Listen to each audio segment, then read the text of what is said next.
There have been a huge array of results, and there's no doubt that the Labour Party has done very well. However, there are areas where the Labour Party is going backwards. And one of the most fascinating elements of this election could yet still be to play out. And that is what happens in the West Midlands. Could there be an upset for the Labour Party there? And might there be a margin of error that is spread by some of these more minor candidates campaigning predominantly on foreign affairs issues? Well, one man has been backing a number of these candidates across the country. I'm delighted to be joined now by George Galloway, the leader of the Workers' Party of Great Britain. George, first of all, on this question of the West Midlands, the Labour Party has been briefing today that they think that Andy Street will hold it, the Conservatives holding that mayoralty, the Labour Party losing, but the difference will be less than the number of votes going to the candidate that you've endorsed. Well, sing hallelujah, I say. We are determined to stop Sir Keir Starmer forming a majority government. We seek to bring about a hung parliament in which a negotiated programme, which would include, for example, the introduction of proportional representation, so that the British people's true will could be brought into effect in elections. The kind of conversation you just had, and I was interested to hear it with your expert.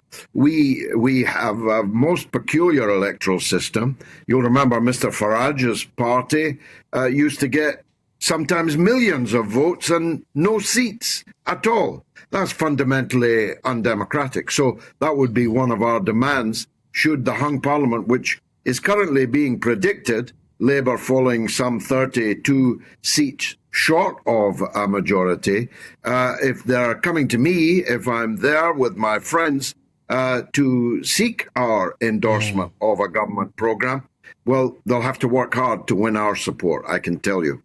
Of course, George Galloway, on these results, you are looking like you will lose your seat. No doubt an incredibly impressive by-election victory. We were doing a special programme on it on this channel. You got more votes than the other major parties put together. But in these local elections, your party has only won 2 seats on Rochdale Council. You're eclipsed by the Labour Party, who have retained control. I'm afraid you've been badly briefed, Tom, on every aspect of that. We won 2 wards by a landslide. I mean, a literal landslide in one case. That's precisely what I've said. You've won 2 wards and the Labour Party has retained control. I'm coming. I'm trying to answer you.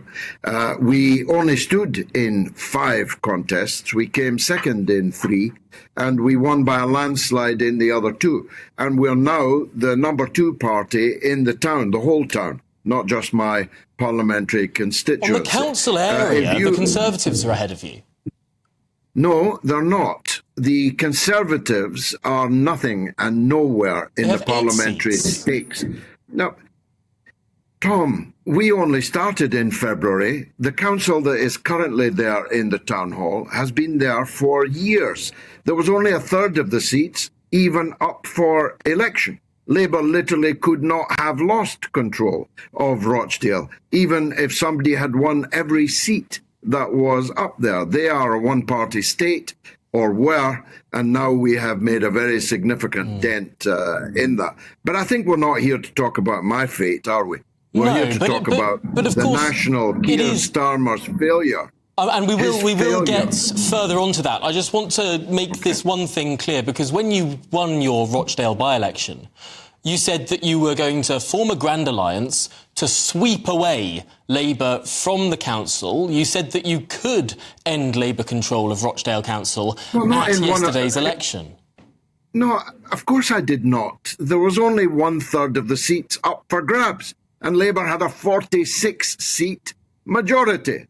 So be sensible here. No one can clean out Labour from its town hall nest in one go. This is a programme for change that will take several years to bring about. But we will bring it about. We're determined to clean the town hall clock, and we made a thumping start to it today. I'm sure that if every single one of those third seats that were up for election went to a party other than Labour, they would have lost their majority on the council. But let's leave that to one side. Tom, I think you can do the maths and determine that that is simply factually wrong. The reality is that Labour was a one-party state until we arrived, and now they're not. Now they're being pressed on all sides, and they are going to, over a period of elections, there's none next year, but there will be another third up the year after that, and the year after that. So we intend, over a period of time, to clean Labour out of Rochdale. But I'm actually sat now in the house of the man who's just scored the most spectacular result in all of England. He defeated the deputy leader of Manchester City Council. He has changed Manchester politics with a seismic victory. We've done it in Halifax. We've done it now in Oldham and in Blackburn.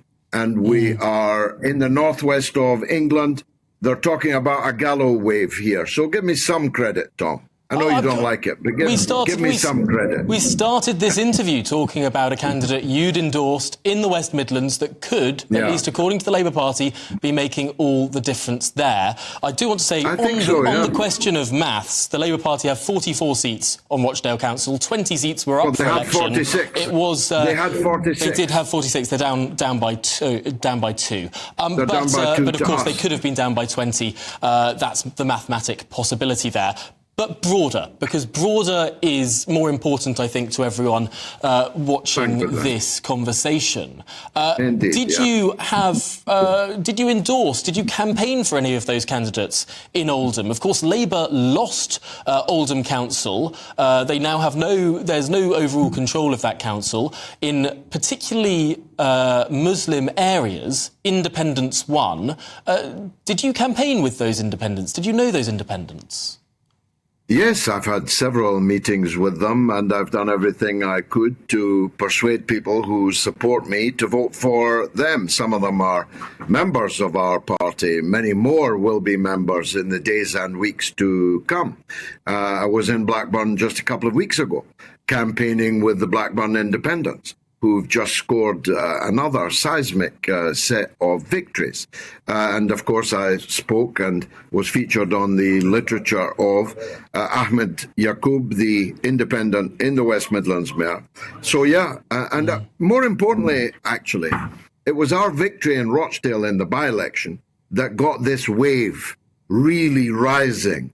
And I think that wave has still got a long way to go. It's going to carry a lot of people to power. Just finally, George Galloway, earlier this week you suggested that no fewer than 2 Labour MPs were in talks to join your party and that it could happen next week. Do you stand by that?